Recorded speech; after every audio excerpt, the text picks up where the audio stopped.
Hi friends, this episode of Making Manufacturing Fun, Cool, and Sexy is brought to you by the Association of Manufacturers Bay Area. AMBayArea provides manufacturers with local connection and information to ensure the industry thrives. They achieve this through events, thought leadership, and partnerships. Learn more at AMBayArea.org.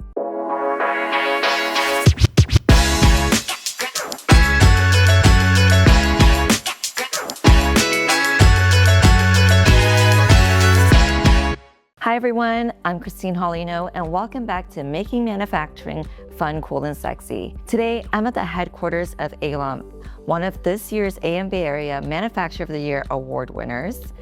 And when people think of manufacturing, they often picture factory floors and machines. But behind every great manufacturer is something even more important: great leadership, strong partnerships, and a relentless commitment to quality and innovation. I recently had the opportunity to sit down with Fiona Lowbridge, ALOM's Chief Commercial Officer, to talk about what has made ALOM a trusted supply chain partner for some of the world's leading technology and medical companies, the culture they've built, and where they see the future of manufacturing headed. Let's head inside and take a look.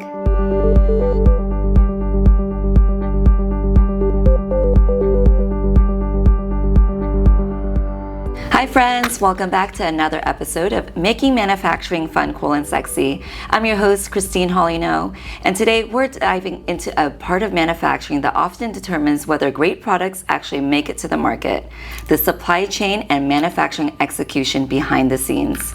Our guest today represents ALOM, a global leader in supply chain management, contract manufacturing, and fulfillment services. Headquartered right here in Silicon Valley, ALOM has spent decades supporting many of the world's leading technology companies, helping them scale production, manage complex supply chains, and deliver products to customers around the globe. Recently, ALOM was honored as Member of the Year by the Association of Manufacturers Bay Area, AMBayArea, recognizing their leadership and contributions to the regional manufacturing ecosystem. Joining me today is Fiona Lowbridge, Chief Commercial Officer at ALOM. Fiona leads the company's commercial strategy and works closely with customers to design supply chain and manufacturing solutions that help innovate companies grow and scale. In today's conversation, we're going to talk about ALOM's roots in Silicon Valley, how the culture of innovation in the Bay Area shaped the company's growth, and why supply chain strategy has become more critical than ever for modern manufacturers. Let's jump in. Hi there, Fiona. How are you? I'm very good. It's nice to be here. Thank you so much. Yeah, thank you for having me. It's such a beautiful, this is your headquarters, and I am always so fascinated by what Hannah, your CEO, has built. It is phenomenal. So can you share a little bit about what ALOM does? Well, I think you summarized it very well in your opening, so thanks for that. We're a supply chain management and contract manufacturer for a lot of the major global tech companies, a lot of which are based here in Silicon Valley. We help them scale their production, so getting their product into the hands of companies on a global basis.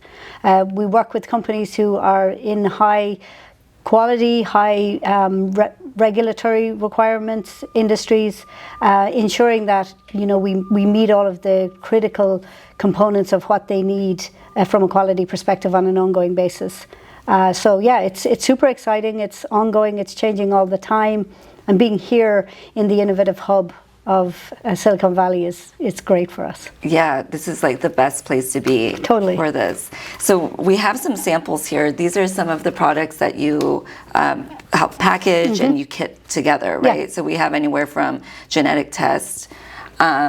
Yeah, we run the gambit. We do everything from your standard sort of assembly, where we would source certain products and do packaging and assembly, right through to a certain amount of what we call light contract manufacturing, where we're not necessarily doing heavy soldering, but we're putting certain elements of electronic parts together in mass production for our clients. Got it. So you do some assembly work, like Yes, what you said. absolutely. Oh, that's awesome. Yeah, and then right the way through to, we do sourcing, planning, logistics management.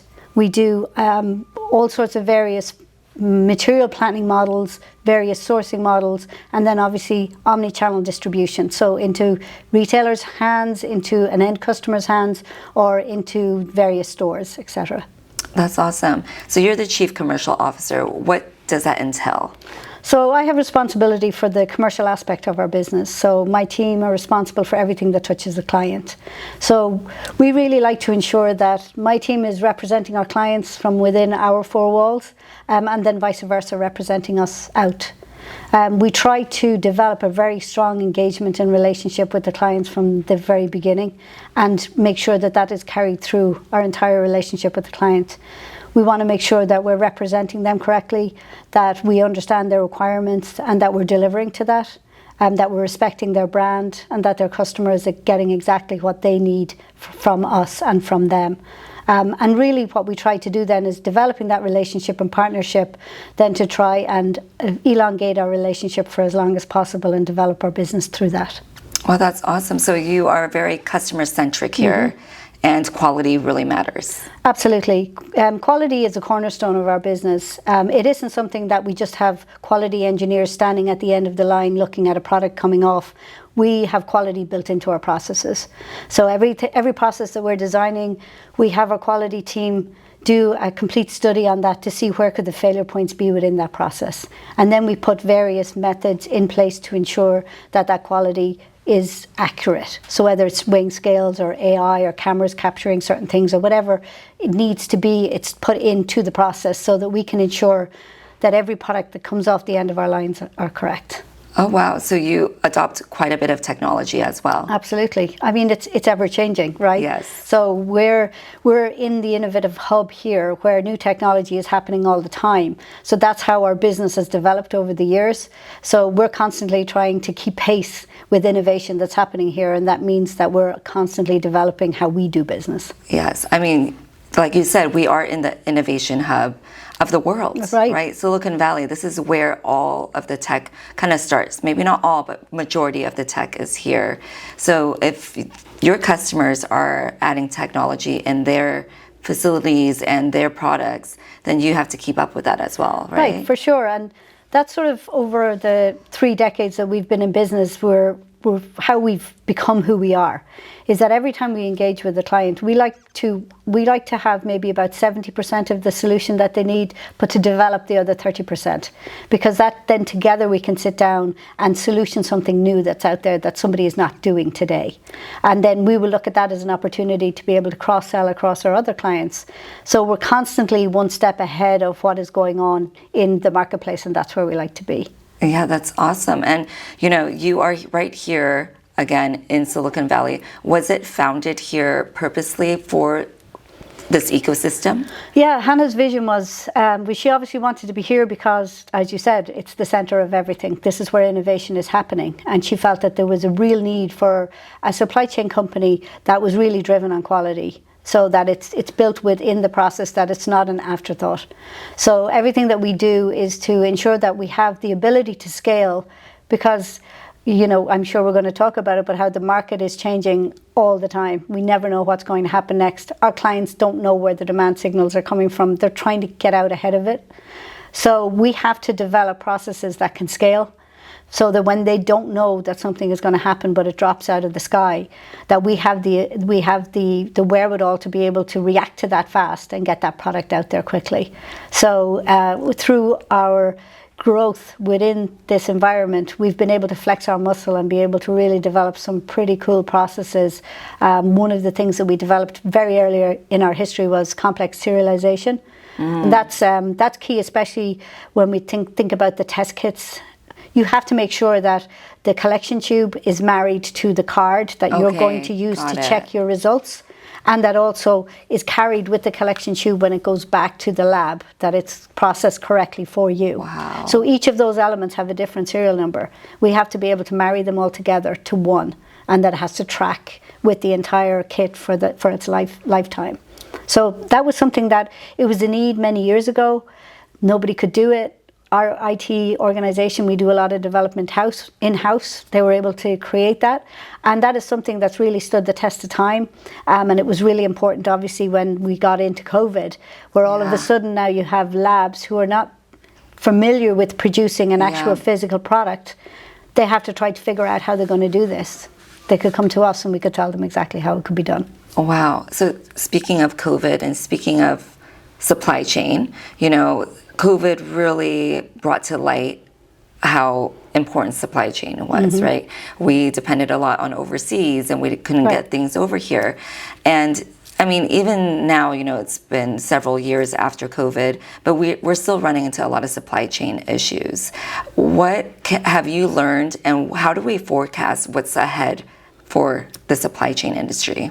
I'm sure anybody out there would love me to be able to tell you what's going to happen next. I have no idea. And none of us have any idea. Like, who would have thought when we were going through COVID that we were going to head into tariffs, or that we were going to head into, you know, a chip shortage? Yes.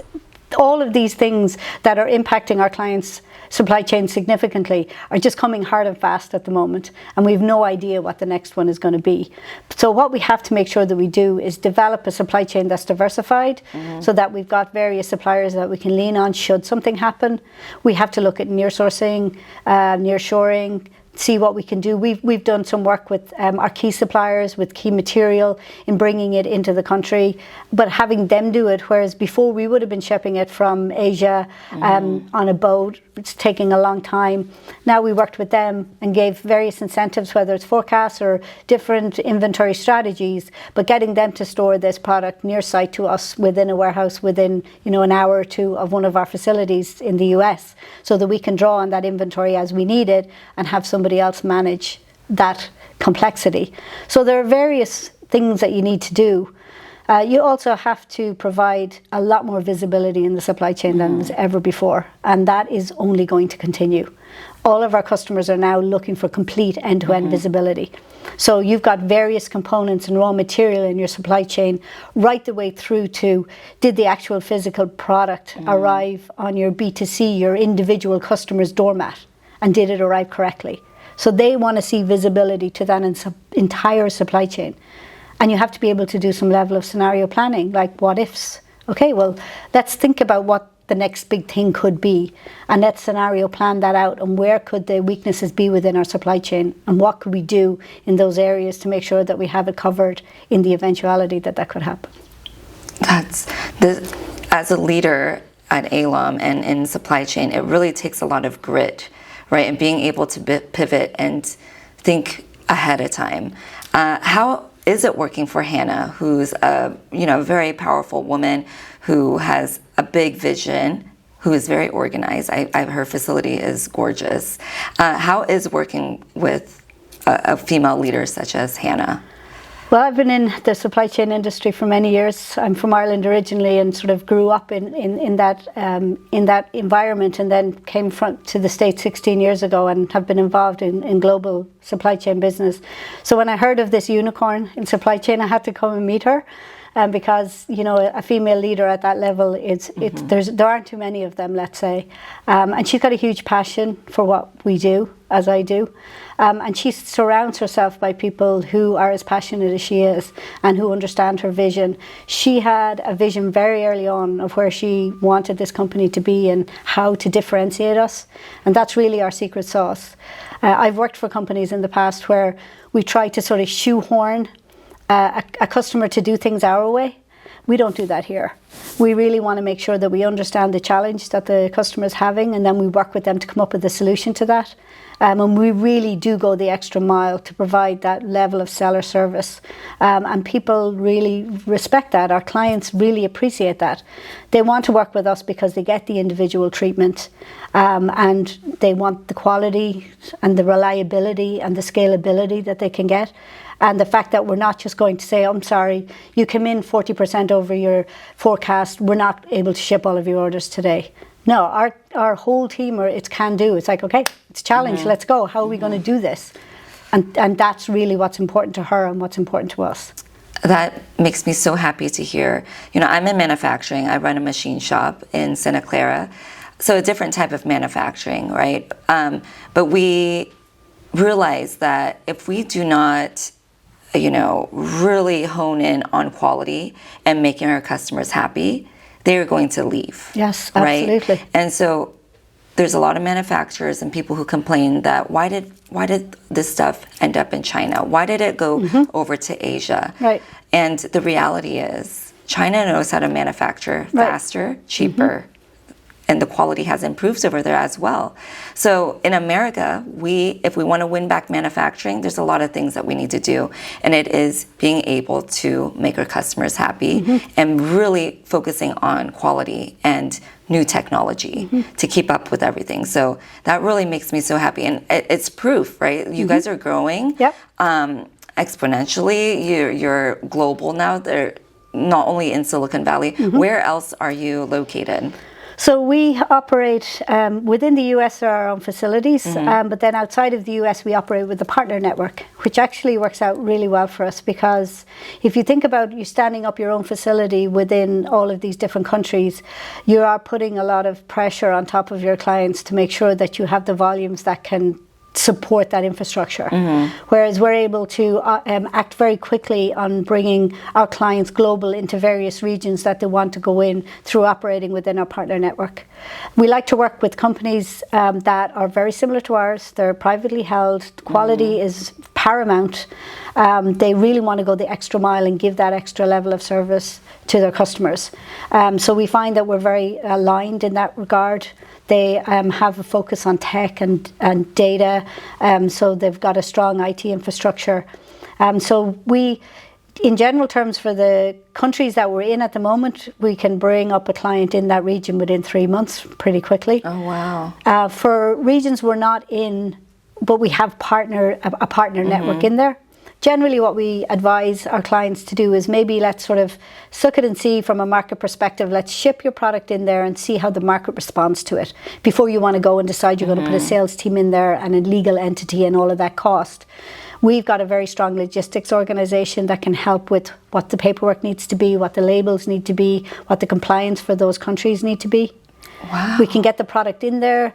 Then if the market then is standing up to those type of volumes that makes sense for us to move you in that region, then again we're working in the background with our partners to make sure that we're ready to go as and when that makes sense, that crossover. Wow, that's incredible. Mm-hmm. So now you're serving... So we're operating in Asia, we're operating in Europe, we're operating in Canada, all of the major markets. Wow. Mm-hmm. And what's next? Like, what's the next path you foresee that Hannah has for ALOM? Well, you know, right now we're experiencing pretty significant growth at the moment, so we're trying to do our planning right out for the next 5 years. Mm-hmm. Where do we want to be from a site perspective? Where do we want to be from a global perspective? We're looking at the countries that we're operating in at the moment, and in some instances it makes sense potentially to greenfield our own sites in those regions because of how the volumes are growing. So that's also, we're also looking at emerging markets. So again, because of a lot of the geopolitical unrest that's going on at the moment, there are different countries that we're not currently servicing at the moment that we need to look. So we're doing a complete review of our partner network and seeing where does it make sense for us to go into next, so that we're always one step ahead of at least what our clients require. We can't say we're one step ahead of what's going to happen in the world. Yes, right? Yes. How exciting. There's going to be so much more growth for ALOM. This is so exciting. And Hannah is so involved with the community here in the Bay Area and for manufacturers. Like I really admire her so much, and hence why you received this Member of the Year award for AMBayArea. What does this award mean to you? Well, what an honor, first of all. You know, AMBayArea is hugely involved with everything manufacturing-wise here, and you're part of the ecosystem and you've driven that. And for us to be recognized, you know, as I said, we pride ourselves in the fact that we've been born in this environment, and we're trying to keep pace of innovation. As it keeps moving, we need to keep moving alongside it. So to be able to be recognized by a company such as AMBayArea for the work that we've done, for our entire organization, that's a pat on the back. That means the hard work that we're doing, the focus and attention that we're giving is being recognized. So it means the world to us. Yes, congratulations. Thank you. Yes. Thank you. And I always like to end on one question, which is, well, first off, this is for, you know, my podcast is for more women and the next generation to get into manufacturing. And sometimes people, or you know, the next generation, they're afraid to take the next step because they're afraid of failing, right? But in business and as entrepreneurs, we fail a lot. Absolutely. It's just how quickly can you get back up, right? Well, there's two things. Number one is fail fast. Yes. Right? So don't don't tiptoe around it, right? Just get stuck straight in there. And if it's not going to work, then you know it's not going to work, and then you can pivot. But I think, if anything, over the last few years, what has taught me is resilience and the ability to be agile and adaptable. And that's something that I'm constantly trying to teach my team. We would love for the steady state to always be the same. But within supply chain, it has never been anyway, because our customers can't forecast or predict what their end customers are going to do. They try. We have to try and help them from a data perspective to put some normality onto that. But from a career path, there's nothing more dynamic than this environment. There's nothing more. Like, if you like a challenge, if you like innovation, if you like to be challenged, if you like to be collaborative and work in an environment where we thrive on a challenge. It's like, okay, you need to figure out how we're going to do this. Let's get all the heads in a room and let's work together. And healthy challenge, ask the right questions. But again, don't be afraid to speak up. Don't be afraid to say something, because if you're scared that it might be the wrong thing to say, you could end up missing something hugely important, because what you have to bring is really valuable. Everybody has a voice. Love it. It's a nice, strong end to this. Thank you again, Fiona, for everything, and congratulations on winning the Member of the Year award. We're thrilled. Thank you so much. It's great to talk to you. Welcome back, friends. I hope you enjoyed that conversation as much as I did. One of the things that stood out to me was that ALOM's success hasn't been built on a single product or technology. It's been built on a commitment to quality, strong relationships, and continually finding ways to serve their customers better. Congratulations again to the entire ALOM team on being recognized as an AMBayArea Manufacturer of the Year. It's a well-deserved honor, and thank you to Fiona for sharing ALOM's story with all of us. If you enjoyed this episode, I'd love for you to like, subscribe, and share it with someone who's passionate about manufacturing, leadership, or innovation. Thanks for listening, friends. Let's keep inspiring more women and the next generation to see how fun, cool, and sexy manufacturing and technology can be. Until next time, keep on creating, keep on innovating, and always remember to keep it fun, cool, and sexy. See you next time. This episode of Making Manufacturing Fun, Cool, and Sexy was brought to you by the Association of Manufacturers Bay Area. Visit AMBayArea.org for upcoming events.